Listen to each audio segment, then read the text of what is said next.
যে ছবি আপনাদেরকে দেখাচ্ছি নন্দীগ্রামের মোহাম্মদপুরের ছবি। দেখুন, নন্দীগ্রামের মোহাম্মদপুরে উত্তেজনা, তৃণমূল বিজেপির মধ্যে গন্ডগোল। নন্দীগ্রামে মোহাম্মদপুরে এই নিয়ে উত্তেজনা, দুপক্ষের মধ্যে চাপানুতর।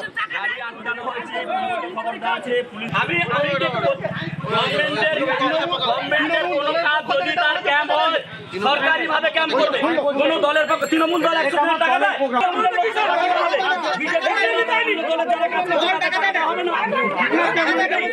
প্রতিনিধি সুজিত এই মুহূর্তে আমাদের সঙ্গে রয়েছেন, সরাসরি সুজিতের থেকে একটু জানবো। সুজিত, যে কথোপকথন হচ্ছে সেই কথোপকথন থেকে বোঝা যাচ্ছে যে কোনো একটি ক্যাম্প করা নিয়ে অশান্তি এবং গন্ডগোল। ঠিক কি কারণে এই গন্ডগোলের সূত্রপাত?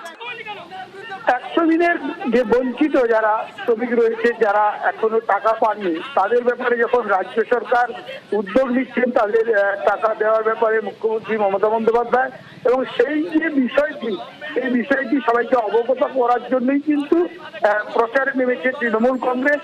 আর সেখানেই বসা হচ্ছে বিজেপির, এবং সেখানে তারা বলছেন যে তাদের যেহেতু পঞ্চায়েত প্রধান বা যারা পঞ্চায়েত সমিতিতে রয়েছেন তাদের জানানো হচ্ছে না কেন, এমন কিছু কথা সামনে এনে আজ যখন প্রচার করছেন, মানুষকে জানান দিচ্ছেন ক্যাম্পে কিভাবে যেতে হবে, যারা টাকা পান তারা কিভাবে টাকা পেতে সাহায্য পাবেন ক্যাম্প থেকে, সেই ব্যাপারে কিন্তু প্রচার হচ্ছিল। আর সেটাতেই কিন্তু বিজেপি বাধা দিচ্ছে বলে অভিযোগ। সেই বাধা দিচ্ছে তারা, তাদের বক্তব্য সরকারি এই উদ্যোগ কেন রাজনৈতিক দল প্রচার করবে, শাসক দল, এবং মাইক প্রচার কেন করবে, এ ধরনের বিভিন্ন বিষয় নিয়ে কয়েকদিন ধরেই গন্ডগোল হচ্ছিল। তারই মধ্যে আজকে যেটা হলো, দেখা গেল তীব্র বাদ বিতণ্ডা, এবং সেখানে মোহাম্মদপুরে যেটা চলছে রীতিমতো বাধা দিচ্ছেন বিজেপির নেতা এবং যারা পদাধিকারী, তারাই সামনে থেকে বাধা দিচ্ছেন, এবং সেই নিয়েই দুপক্ষের মধ্যে বাদ বিতণ্ডা, উত্তেজনা, এবং যা নিয়ে রীতিমতো বলা যায় যে একটা পরিস্থিতি, যেটা অশান্তির পরিস্থিতি,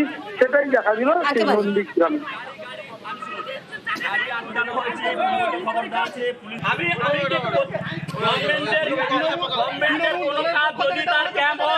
সরকারি ভাবে ক্যাম্প করবে, কোন দলের পক্ষে তৃণমূল দল 100 কোটি টাকা দেয়,